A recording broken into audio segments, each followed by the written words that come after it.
It is our pleasure to be able to have him here today with us, and I will let Ms. Smith give a formal introduction.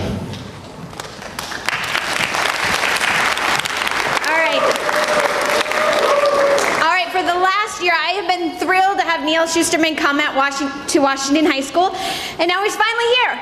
And, you know, Neal is the author of over 30 books for older children and teens. And what I love about him is not only do I not want to put down the books that he writes, I can't stop thinking about them. And so I want to thank the South Dakota Humanities Council and the WHS Booster Club for allowing us to have Neal Shusterman here. So let's give him a big warrior welcome.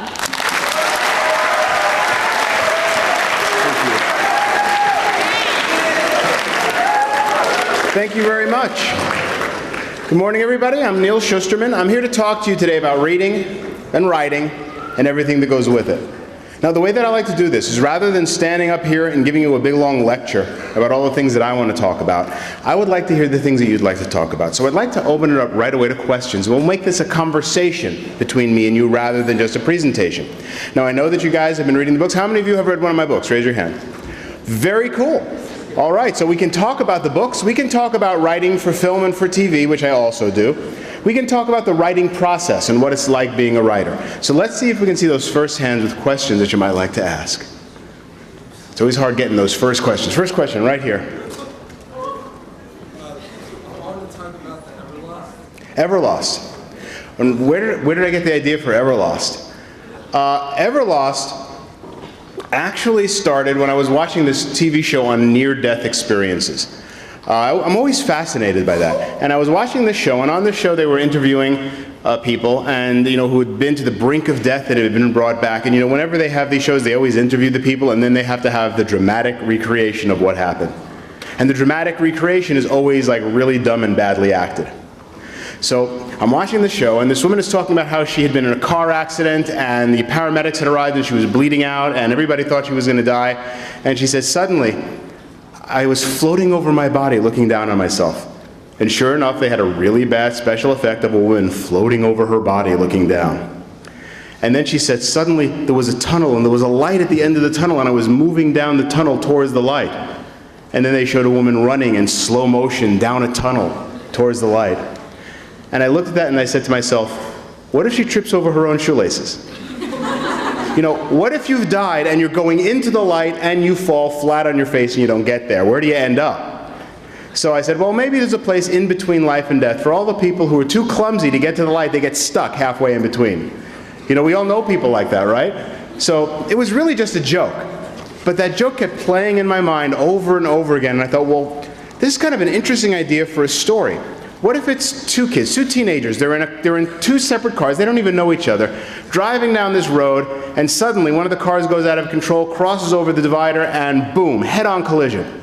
And in this explosion of glass and metal, these two kids are flying down the tunnel towards the light, but it was a head-on collision. They were going in opposite directions, so they bump into each other, knock each other out of the tunnel, and find themselves caught in this world between life and death.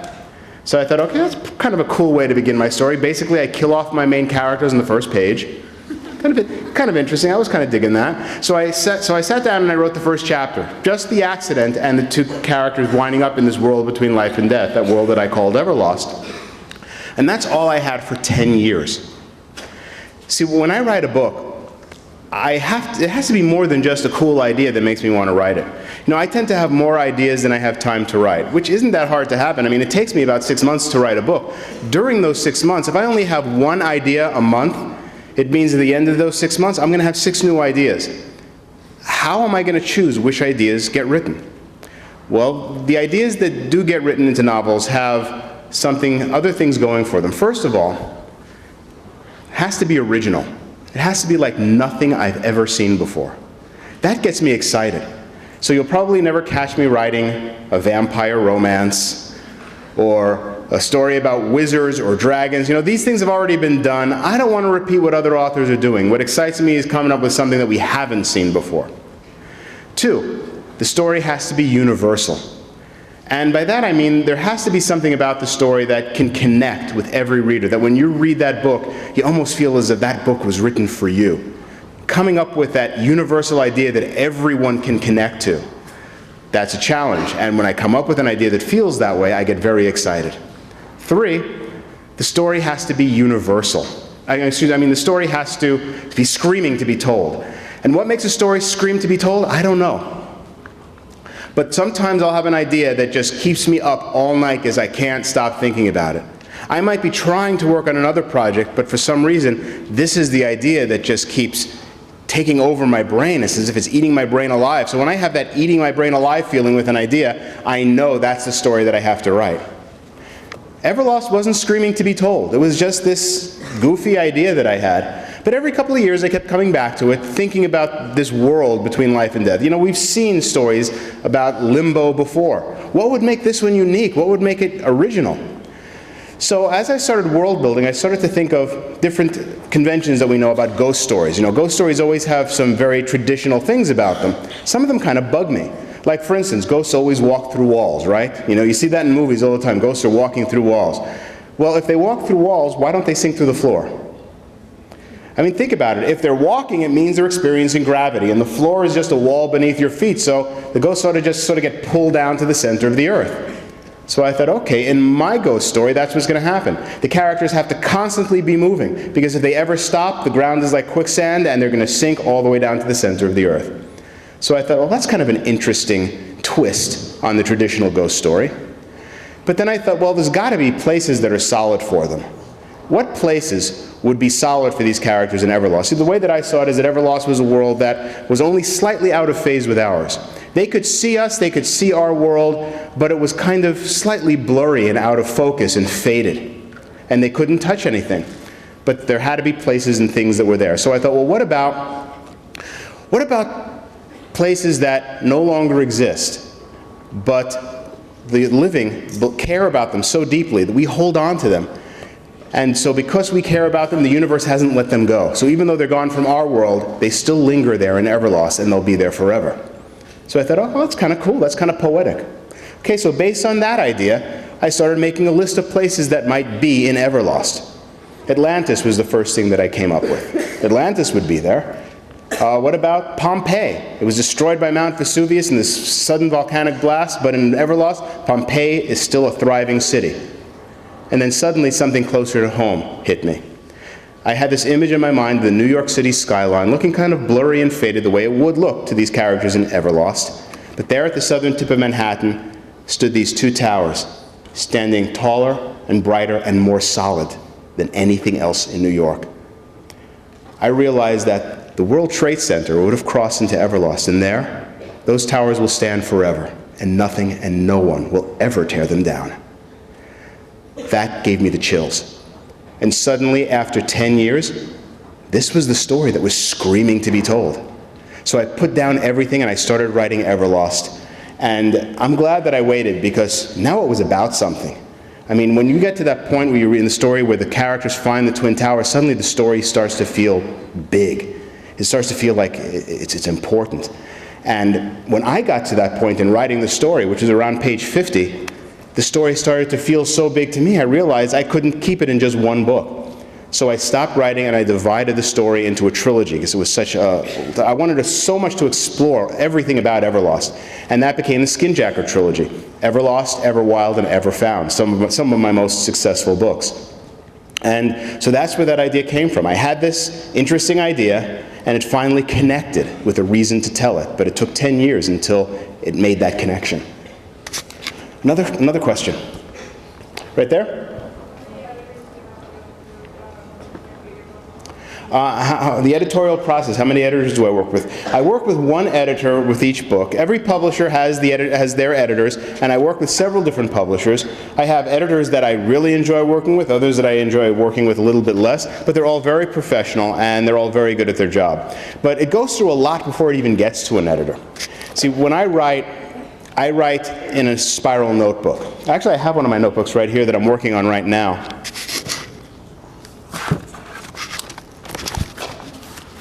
My handwriting isn't all that good. I don't think anybody but me can read it. And I'm working on the 4th Unwind book right now. The reason why I write this way rather than typing into the computer is because it slows me down. See, I'm a very fast typist. It would be much easier for me to go right to the computer and start typing it in. However, I know myself. I know if I do that, I'm going to get lazy. I'm not going to put the same level of effort into it. And so I write a chapter out longhand, and then I go to the computer and I start entering it in. And I'm sure you know from your own experience, when you start to type something in that you've handwritten, it changes. It becomes much better because it's not just going from the page into the computer. You're reprocessing it through the most important word processor of all, your brain. And so as I'm typing it in, I'm making all of these changes. It becomes 10 times better, and that'll be my second draft of that chapter. And then I'll read through the chapter, make it as good as I think it can be. That'll be my third draft, and then I move on to the next chapter. That's how I build a book. 3 drafts of every chapter until the whole book is done. And I don't go back. In the middle, I might come up with an idea saying, hey, I need to come up with this character maybe early on in the book, but I don't go there yet. I just drop that character in or drop that scene in and then move forward. Then when I get to the end, that third draft of the last chapter, that's when I go back all the way to the beginning and I start to layer in all the stuff that I put in the story later on. I make all those individual chapters work as a complete book. My fourth draft is probably my biggest rewrite. I mean, that's where I really make it all come together. And by the time I'm done with that fourth draft, which I'm usually maybe four months or so into the project, I'll be so burned out on the project, I won't even want to look at it anymore. So I'll finish that fourth draft, I'll put it aside, I'll work on other things. And then maybe a month later, I'll come back to it and I'll read through it. And having had some distance from it, I can look at it more objectively, and I do a fifth draft. And after that fifth draft, I'm still not done. That's the draft that I show to people. I'll show it to other authors whose opinions I respect. I'll give it to teachers to read to students and get their reactions. I'll give it to my own teenage kids because they give me a lot of really good comments on the books. And when I say good comments, I don't mean people saying how much they like it. That's very nice. If I know people who I can give the book to and they'll tell me how much they love it, I don't give the book to them. I want to give it to people who are going to find everything that's wrong with it, who are not going to be afraid to tell me, Neal, I lost interest on chapter 3, or the ending doesn't work, or the character is boring. Whatever the problem is, I need to know. Because I guarantee you, if I don't hear it now, I'm going to hear it later, when it's too late to change it. So yes, it's painful getting those comments back, but it's crucial. I get all those comments in, I let it sit for a while, and then I go to attack the sixth draft. And I try to fix all the problems that people found. And when I'm done and I think that the book is as perfect as it could possibly be, that sixth draft is what I call draft 1. That's what goes off to the publisher as my first draft. And that's where the work of writing really begins. Because, you know, if you think I got comments back from people I gave the book to, it is my editor's job to give me comments. And they give me hundreds and hundreds of suggestions. My last manuscript came back with Post-it notes all over them. And I counted, there were about 900 Post-it notes, about 3 on every single page. Some of them were simple. Some of them said things like, Neal, I noticed you used the same word 3 times on this page. You might want to choose a different word. Or something like, Neal, this paragraph is full of wonderful description, but just goes on and on and on. Cut it in half. I once got a note, just a 1-sentence note. Neal, this book is written in third person, but it is such a personal story to the main character, I think you need to write this entire book over in first person. That was one of the best notes I ever got. That was for a book called Full Tilt, which is a story that is really told from the mind of the main character. I didn't realize it until I started writing it in first person. That was the only way that story could be told, and it made the book 100 times better. Of course, it took quite a long time to do that, to take the story and internalize it, putting it into the mind of the main character. But you know, my editors are very good at what they do, and it is their job to figure out what I was trying to do and help me to do it better. I'll do at least 2 drafts with the editor, and then the book will be ready to be published. And you know what? I'd have it no other way, because the most important part of the writing process is revision, is going through your work and making it as good as it can be. So whether you're a student or whether you're a professional writer, it's the same. Nothing is ever done the first time you write it, and you should never expect it to be. Always realize that the work of writing is all about rewriting. Another question.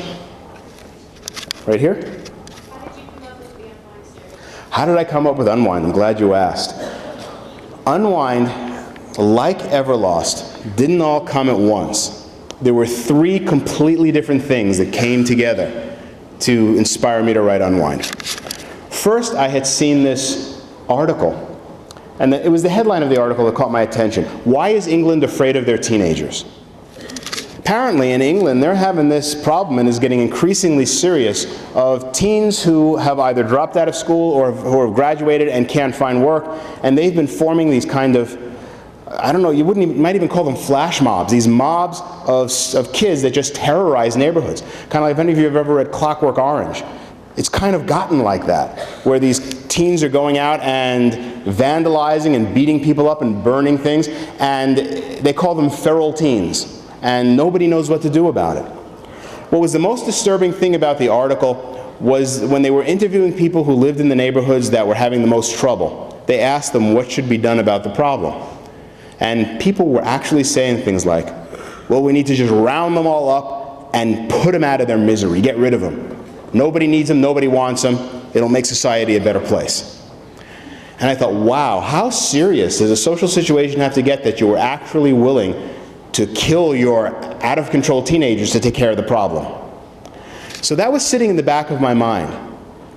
And then, completely unrelated, I saw this news report on voting patterns here in the United States. There was a team of researchers from a university that was trying to get down to the bottom of why we as Americans vote for the candidates we vote for.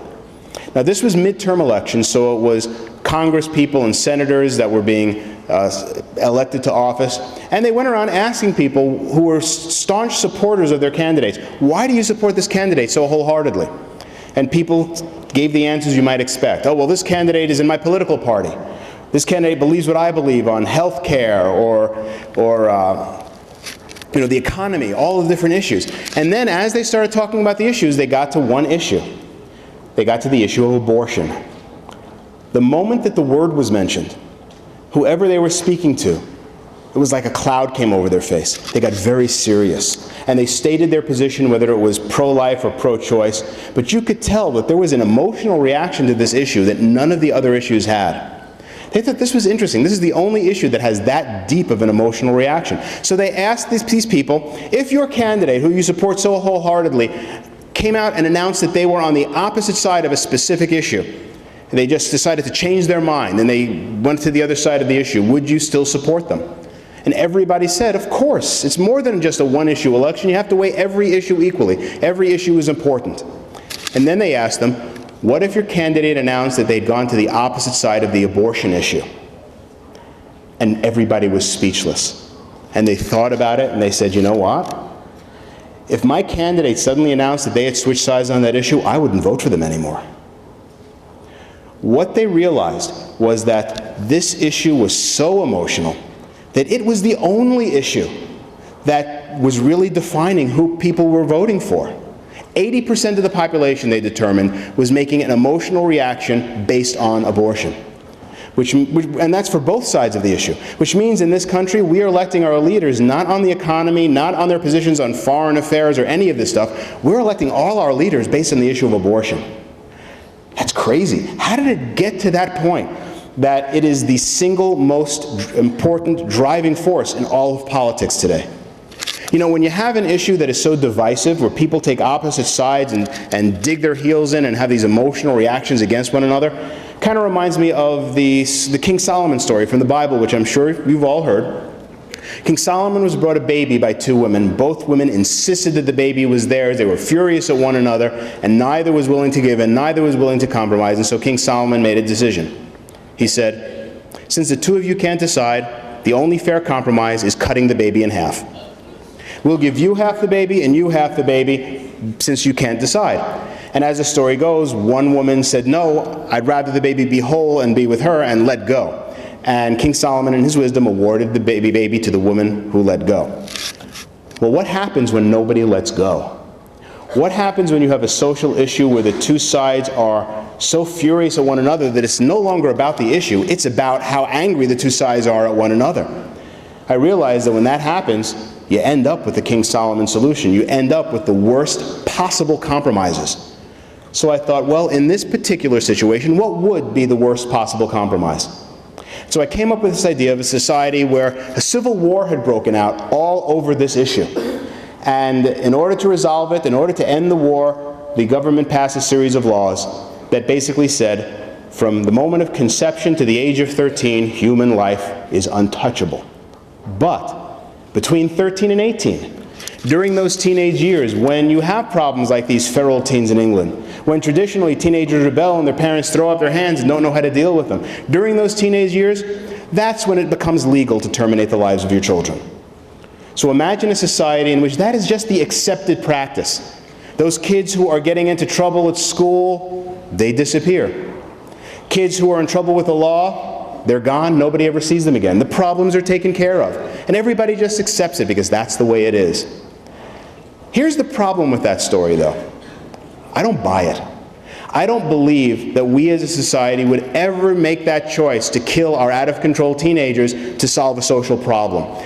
And if I don't believe it, I'm not going to write it. See, what makes a story like this work is that there's a kernel of truth to it.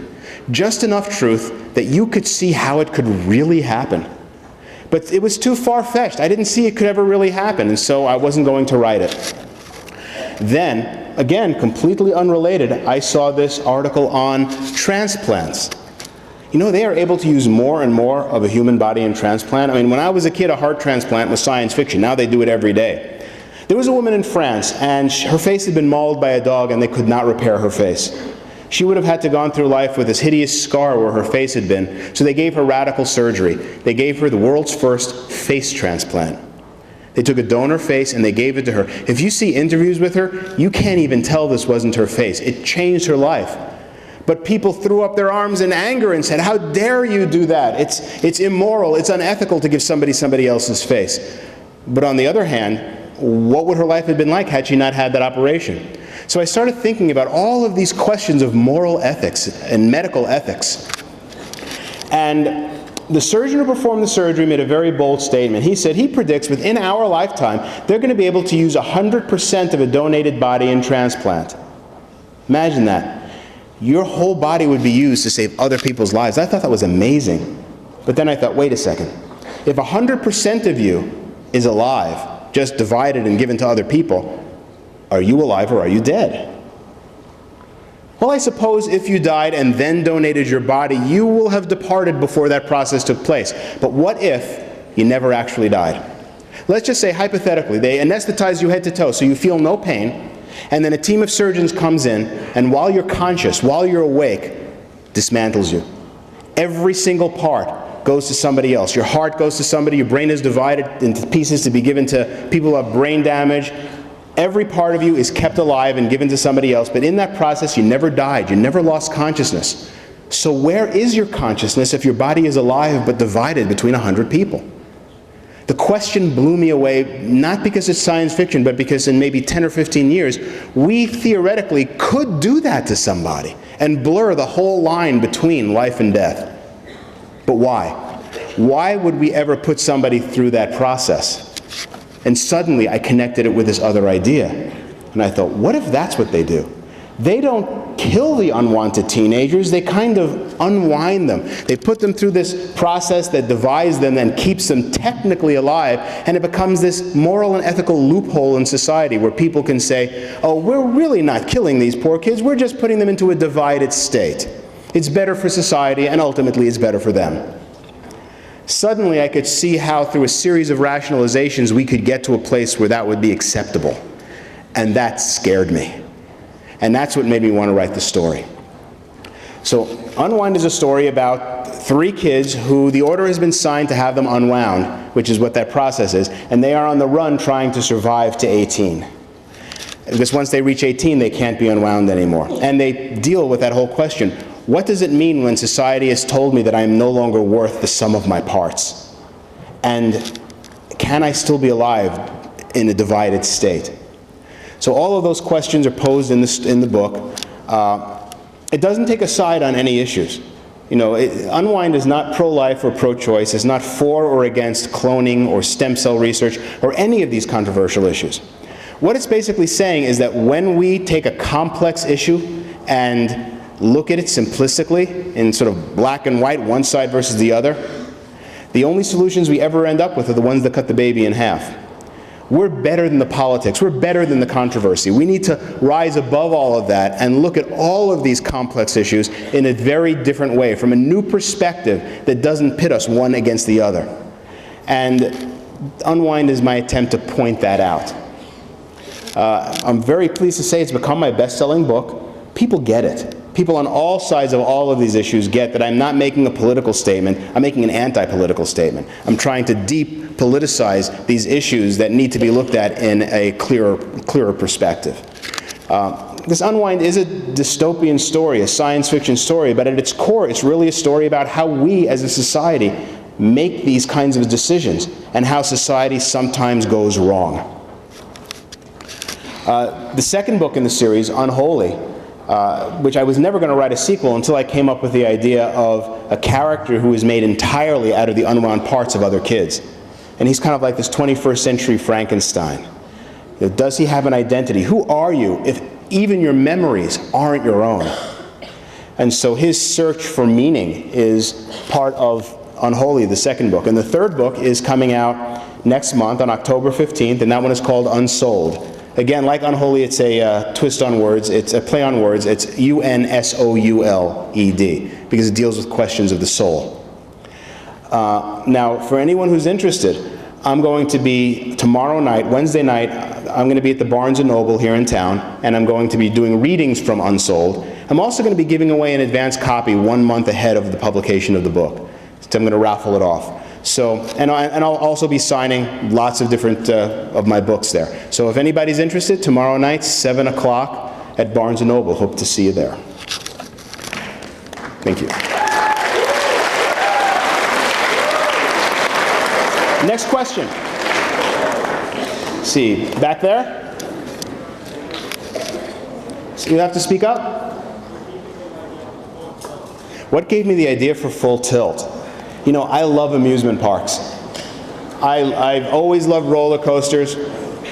One day, I had gone to a Six Flags amusement park, Six Flags Magic Mountain in Southern California, where I live, one of the biggest Six Flags parks, on opening day of a brand new roller coaster, because I was just looking forward to being one of the first ones to ride that roller coaster. Never go to an amusement park on the opening day of a brand new roller coaster. 5-hour wait to get on that ride. We never even got to ride it. And the park was so crowded, every single roller coaster had this big sign out front that said 2 hours from this point. And don't you hate that? You go to the amusement park and you spend the entire day waiting in line and you barely get to go on any rides. Well, after riding our first roller coaster, it was already noon. We'd been here for practically half the day. And we were frustrated. So my family and I started walking around the amusement park trying to find a ride that didn't have a big long line. And then after wandering around, we sort of stumbled into this corner of the amusement park that was like through this ivy-covered archway, and it was like stepping into an alternate reality. The park was packed to capacity, so crowded you kept bumping into people, but when we walked through this one space, the park was empty. There were like just a few people wandering around, and nobody seemed to notice this whole corner of the amusement park. And there was a roller coaster there that had absolutely no line. So it was like, you know, striking oil. I mean, we wound through that empty line of the roller coaster all the way to the front, and we got on the roller coaster and we rode it over and over again until other people got a clue and the line started to form. Now, thinking back, I think the reason why was they must have just opened that part of the amusement park and nobody had noticed it yet. But that whole idea of the alternate reality amusement park kind of stuck in my mind. And so I wrote this story called Riding the Raptor, which is in my Darkness Creeping short story collection, about two brothers who stumble upon this ride in an amusement park that's supposed to be the ultimate roller coaster. One of the brothers, who is a thrill seeker, wants to ride it, and the other brother has his reservations because there's something off about it. And when he climbs the fence to see what the roller coaster does, these amazing loops and spins and drops, and it goes off to the horizon and it disappears. It never comes back. If you get on this ride, it's the ultimate thrill, but the price of the ultimate thrill is your soul.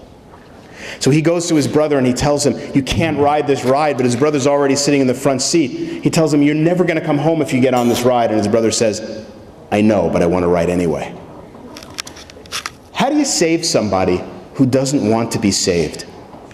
I thought that was such a powerful question. I wanted to expand that idea into a book. But it couldn't just be about a roller coaster that goes on forever.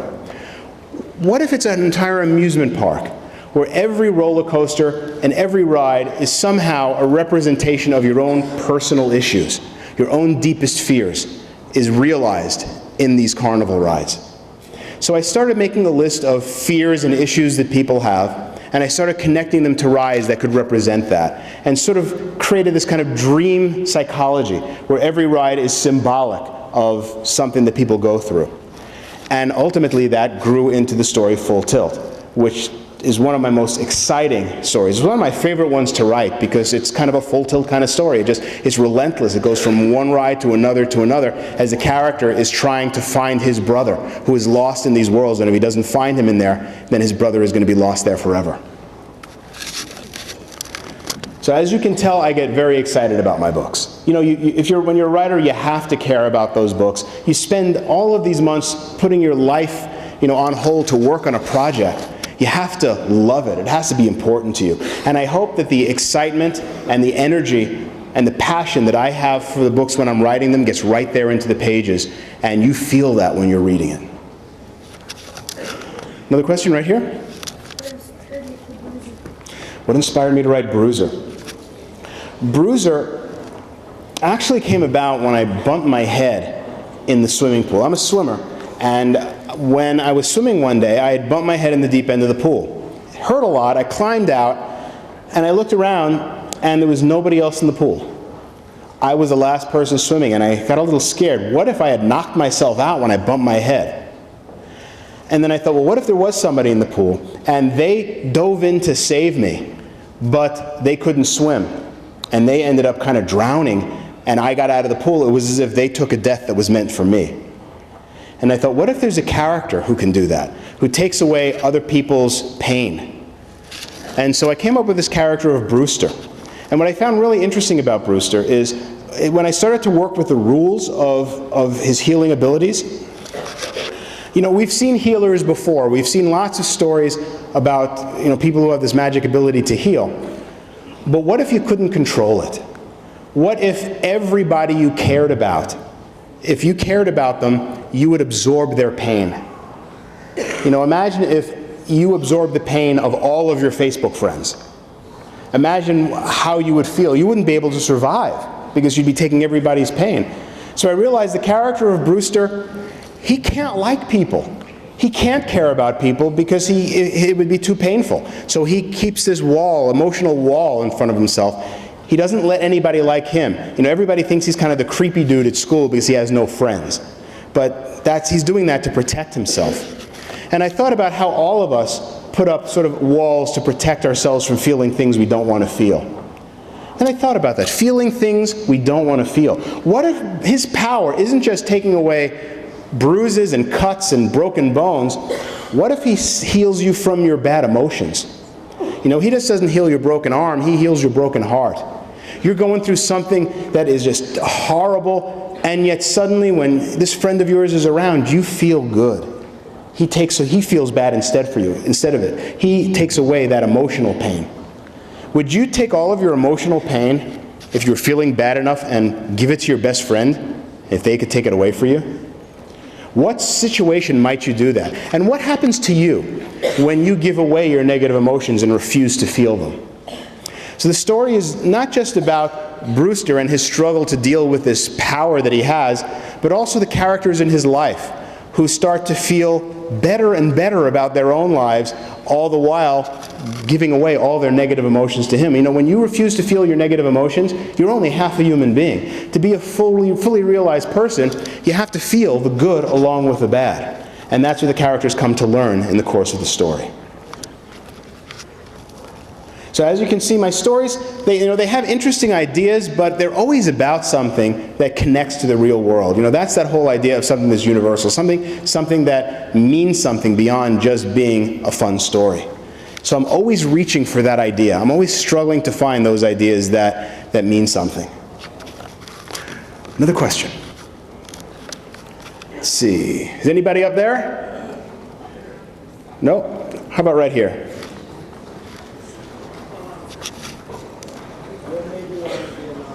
What made me want to be an author?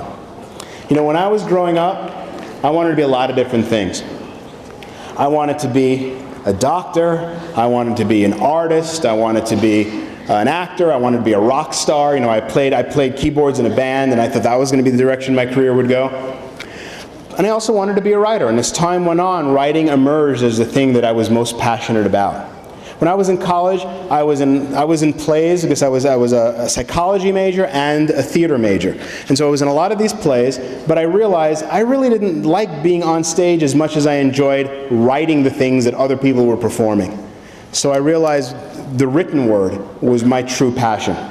Now, when I was in high school is when I really got the writing bug. I had a fantastic 9th grade English teacher. See, the summer before 9th grade, I had written a story that was inspired by the movie Jaws. Jaws came out the summer between 8th and 9th grade, and I loved it. I decided right then and there I want to be Steven Spielberg. And so I sat down and I wrote a story that was about a seashore town that was being attacked by, sandworms that came and ate people through their beach blankets, and jellyfish that would paralyze you, and lobsters that got into the sewer system and would come up through your toilet in the middle of the night and eat you up alive. Basically Jaws with everything but a shark. I took this story that I had written over the summer, gave it to my 9th grade English teacher, first day of 9th grade. I didn't know her, she didn't know me, I was just some kid that came in with a story. She read it, and she came back to me the next day and she said, "Neal, I love your story, I'm going to send it to the principal." And I said, "Wait a second, you're going to send my story about man-eating worms and toilet lobsters to the principal?" She sends it off to the principal's office, and the principal hauls me into his office, and I think I'm going to get in trouble for writing this story. You know, he's going to make an example out of me. He says, "Neal, I want to enter your story in the district-wide short story contest." So I thought, well, this is pretty cool. First week of school, I'm already representing the school in a story contest. About 3 months into school, they announced the winners of this contest. It was district-wide, huge district, and I didn't win. I didn't get first place, didn't get second place, didn't get third place. They gave out 30 honorable mentions. I didn't get one of them. I got nothing. And I was crushed. And I said to myself, you know what? I'm never going to do this again. What's the point, you know? Submitting something and getting your hopes up only to get them dashed? Nah, not for me. But my English teacher comes up to me and she says, "Neal, get over it. It's just one contest. And you have learned your first and most important lesson as a writer. You've learned about rejection." Then she challenged me to write a story a month for extra credit for the rest of the year. Now, she said the magic words to me, extra credit. I don't know about you guys, I needed extra credit in my English language arts class. So I took her up on this challenge. Once a month, I wrote a story, and you know, by the end of 9th grade, I felt like a writer. And I haven't stopped writing ever since. You know, as you go through school, every single one of you are going to find teachers that have a positive influence over your lives who really make a difference for you. For me, my 9th grade English teacher really made a difference for me. I mean, she challenged me, she encouraged me, she believed in me. And from that moment on, I just kept on writing and getting rejected. And writing and getting rejected, and writing and getting rejected. And then one day, I wasn't rejected. And now I've published 42 books, and I write for film and TV, and I always think back, what would have happened if I would have given up just because I didn't win that first contest? Well, you know, just like anything else in life, it takes determination and perseverance to succeed. And it also helps when you have someone who believes in you, like my English teacher believed in me. So that's how I got started writing. I was your age. By the way, speaking of movies, I want to let you guys know, Unwind is now in development as a feature film. It is not in production yet, but I just got an email from one of the producers yesterday that the second draft of the script was just delivered last week.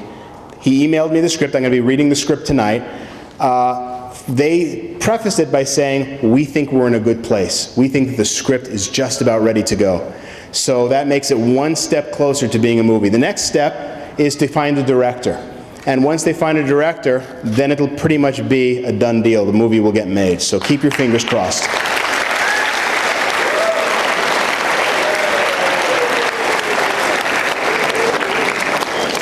The movie is being done by a company called Constantine Films, which is best known for the Resident Evil movies.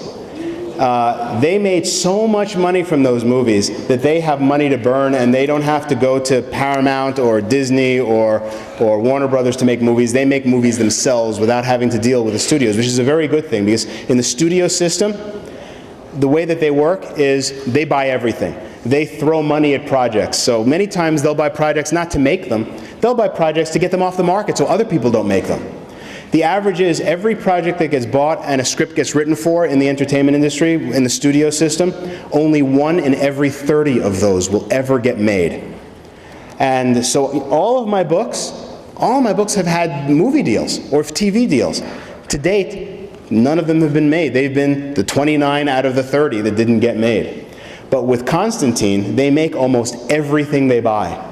So I'm very excited. This is the closest I've ever been to actually having a feature film made out of one of my books. So look for it next year. Okay, time for just a couple of more questions. Right here. Say that one more time.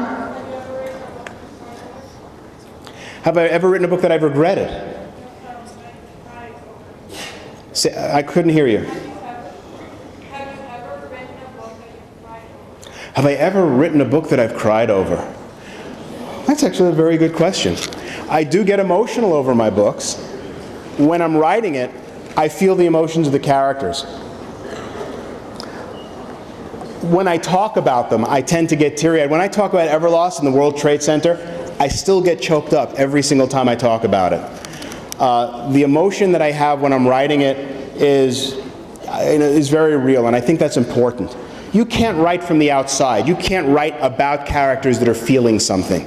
You have to be that character, feeling what they're feeling, to be able to take those emotions and find a way to put those emotions into words. Writing is a lot like acting, because you become the character. So have I felt the emotions of my characters when I'm writing them? Yes, I have, all the time. Last question right here. How much do I get paid for a book? It's a legitimate question. Can you earn a living as a writer? It's a very difficult question to answer because it's always relative. I could tell you that I got paid the same amount of money to write Downsiders as I got paid to write a book called Shattered Sky. Shattered Sky was 600 pages long and took me a year to write. Downsiders was about 300 pages long and took me 6 months to write. Which book did I make more money from? Downsiders, a shorter one. I made twice as much money from that book because it took me only 6 months to write it, whereas the same amount of money had to stretch out for a year for the other book. So just giving you a number doesn't really mean anything. But there's a lot of things that goes into how I earn a living. With the publishers, what they do is they give me an advance against royalties, which means when I sign the contract, I get 50% of a certain amount of money, and then when I deliver the book, I get the other half. And that money, that advance, is what the publisher expects the sales of the books to be. I get about 10% of the cover price of a book. So if a book sells for $10, I get $1 out of that, and the rest goes to the publisher, which is standard. I mean, the publisher is the one that is putting millions and millions of dollars into promoting the book, into getting it into bookstores, into actually printing the book and getting it there. So they're the ones who are invested in the book. And my royalties is basically between 10 and 20% of any book. And then once the book earns out all that money that they paid me in advance, then I'll start to earn a little bit per book. Some of my books have never earned out their advance. You know, the Dark Fusion books, Dreadlocks, Red Riders Hood, and Duckling Ugly, those are very popular with students, but for some reason didn't sell as well as some of the others, never earned out the advance that I got. But books like Unwind and Unholy, the Everlost, Everwild, and Everfound, those earned out their advance within a year, and after that year, then I get like $1 per book. Every 6 months I'll get a statement with a check. I never know what that check is going to be, and it's kind of nice. But in terms of how much money I make overall, you know, there are writers who are successful writers and have books published regularly, but still have to have a second job to pay the bills because they don't earn enough as a writer. Then on the other end, you have writers like J.K. Rowling and Stephen King who make millions of dollars for every word they put down. And the rest of us are kind of in the middle. I don't have to have another job. I'm a full-time writer, and I'm able to support my family with the money that I earn as a writer. And I consider myself very lucky and very blessed to be able to say that I'm making a living doing what I would be doing anyway, even if I wasn't getting paid for it. So no, I don't live in a mansion. I don't fly around in private jets, and I don't have a Rolls Royce, but I got a pretty nice Chrysler 300. So that'll tell you how much I earn as a writer. Okay, thank you very much. We're running out of time, but I want to let you know if you guys want to keep up with what's going on with the movie, you can visit the movie website, unwindmovie.com, my website, which is storyman.com, or sign up to like my Facebook fan page. Thank you very much. Keep on reading, and I will keep on writing.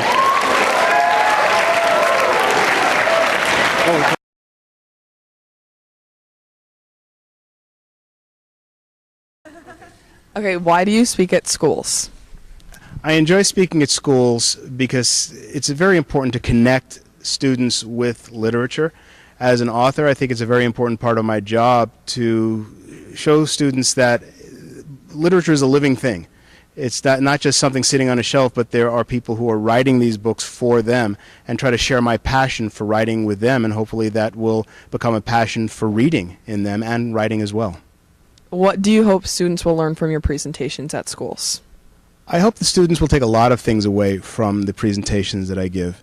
One, the importance of perseverance, the importance of revision on all levels of writing, whether you're a student or a professional writer, and again, that passion for literature and the written word and the ideas that are behind those words. Have you enjoyed your visit to Sioux Falls and Washington High School? I've really enjoyed my visit to Washington High School and to Sioux Falls in general. This is my first time in South Dakota, and it's been a wonderfully warm reception.